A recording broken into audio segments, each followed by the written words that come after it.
Hey guys, welcome back. I've been away for a while.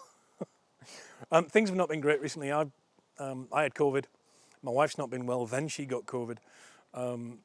So I haven't really been able to make anything for you. And then for a little while, I just haven't kind of felt like it. It's just been too difficult to fit everything in. However, here I am, and I decided to return to something I said I was going to do. I think it might be a few years ago now. I started doing a series with one episode as a beginner's guide to skeet. I said I was going to do some more of those, and I haven't. But here I am, look, Sportrap. This week I'm going to show you, give you a rundown on how Sportrap is shot. It's intended as a guide for beginners, people who've never shot Sportrap before, so you can understand how the game works. In America it's known as 5-stand, in the UK we call it Sportrap. It's a compact form of sporting, shot in a squad of 5 people over 5 stations with 5 traps. Basically, each stand you get 5 targets, 5 traps, 5 times you get 25 targets, and it's a really cheap and space-effective way of getting a 100-bird competition into a ground. Remember, if you are shooting a sporting layout, say 100 birds, you need quite a big geographical area, you need a minimum of 28 traps, and you need 14 staff. With Sportrap, you need only 4 staff, and probably only 20 traps. Economically, it makes sense for grounds to put Sportrap on, so you're going to find that this is going to become more popular. It's not a difficult game in terms of understanding the rules. However, it is definitely a mental game. Unlike sporting, where you can shoot a stand and you maybe get 4 pairs that you get to have 4 goes at, with this, every pair is different because every station is different. We'll get into the nitty-gritty in a sec. But Sportrap, in its essence, is a compact form of sporting. Let's have a look. So, squad of 5 shooters. Each shooter starts in a stand. If you are in peg 1, you will always be the first shooter. As we rotate the gun, the shooting will always start with you. In each stand, you will get a single. Each shooter shoots their single. 1, 2, 3, 4, 5, and then it comes back to the start and you shoot your report pair. In every stand you get a single, a report pair and a simul pair. Normally speaking, most grounds tend to go with the layout of A, B, C, D, E, and then it's B, C, D, E, A, and so on down the line. In each of these stands, the difficulty isn't necessarily the single. The single, you've got full use. You can normally get a good crack at it, and hopefully you're doing well if you get the difficult bird, because there's always one stinker, as your first single where you get to have 2 cracks at it. The report pairs, the game there is kind of learning really to remember where to put your gun to pick up the second bird. Normally, the concentration game is where Sportrap gets you. Putting your gun in the right place to pick up the first bird is easy, but then remembering where the second bird has come from after you've shot the first one is where you start going, uh-oh, and you start seeing people waving their guns around like Harry Potter's wand. The simul pair is the killer. The simul pair, trying to work out what order you're going to shoot them in if you haven't seen somebody else shoot them, or if you have seen somebody else shoot them and you see a lot of people shooting the simul pair and a lot of people like kind of missing one, and having the courage to maybe try shooting it the other way around, that's where it really gets you. Plus, maintaining that concentration through all 5 stands. As I said, we start all the singles, all the report pairs, all the simul pairs, and then everybody moves. So basically, after everybody's shot, we then move down 1. Peg 5 goes to peg 1, peg 1 goes to peg 2, and so on and so forth. So now from peg 2, the sequence starts again. You being the number 1 shooter, you get the first bird, which in this case now we're on peg 2 is B, and so on down the line and back around again. At Bywell here we have an acoustic system, so it works very much like a trap setup, where every time you make a noise you're getting a bird. So you must be cautious if you're using acoustics in any setup.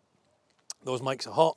When your lights are illuminated, if you make a noise, i.e. having a bit of crack with your mates, you're getting a bird. So you better be ready. When the light's on, focus. And that's kind of it really. Sportrap isn't difficult to comprehend the rules of, as long as you remember your menu system and remember to stay concentrated, focused on what you're getting, where it's coming from, and what order you're going to shoot it in. Now we'll give it a shot and we'll see how we get on. Paul.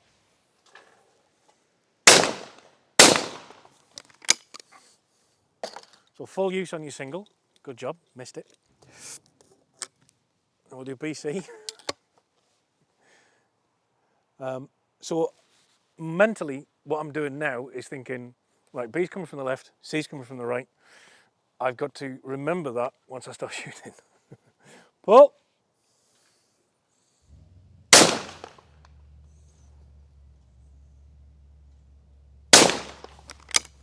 All right, so stand one, last pair, true pair, DE. I'm going to shoot them ED. E being the fast crosser and D being the looper. Really, it's the only way to shoot them from here where I've got time to get both, at least in theory.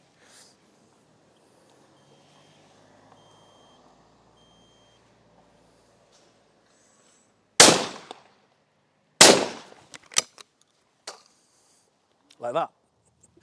So, for the purposes of argument, I'm going to move to station 3 to see how different it is. Station 3, the first bird is going to be C. The other thing you kind of have to think about with Sportrap is whilst the birds remain the same, your position changes. So what can look like a sitter from station 1 can be a terrifying nightmare from station 5. As you move along the line, the aspect to the birds changes and you must shoot them in a slightly different way. Paul.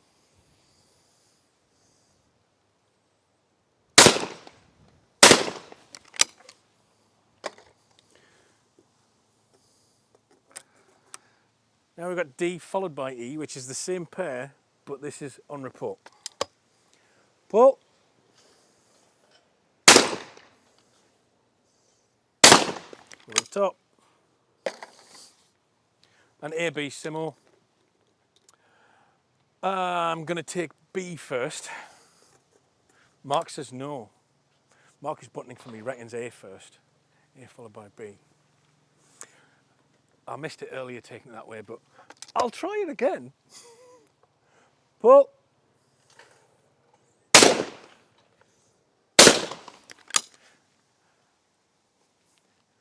Don't shoot like that.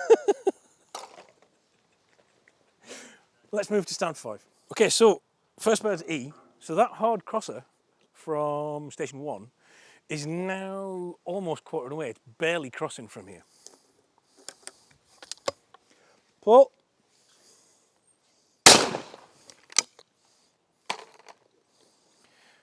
A, B. Obviously you've now got a bit more range. We're probably 20 yards further away from A than we were when we started off. Pull.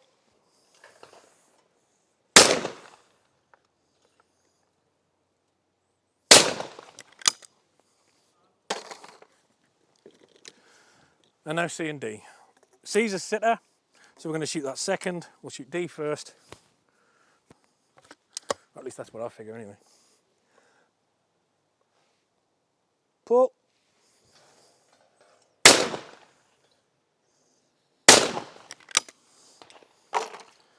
So there you go, quick guide to Sportrap.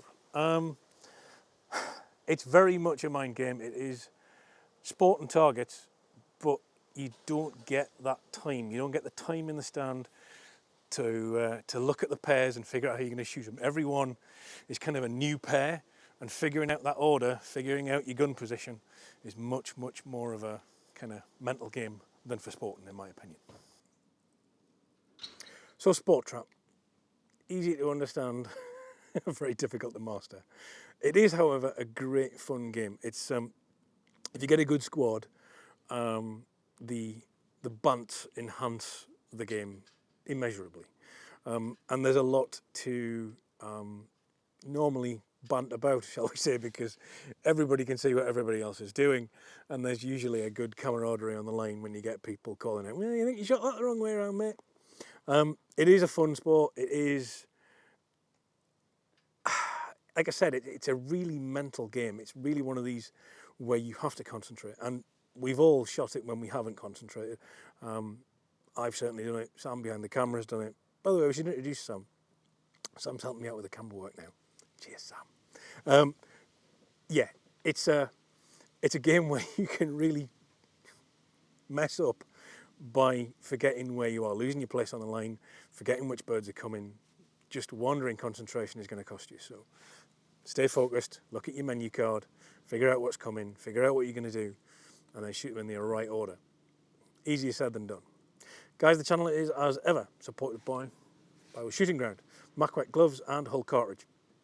Follow me on the socials. Hopefully we'll do some more of these. I'm going to do trap, I'm going to do APT, and then maybe we'll do sporting as well. That'll be a bit more interesting. Although, if you've ever watched any of the Clay Tour videos of me and Johnny, you probably figured it out by now. Guys, thanks for tuning in. Please like and subscribe as usual, and hopefully we'll be back to a more regular release schedule. See you next time.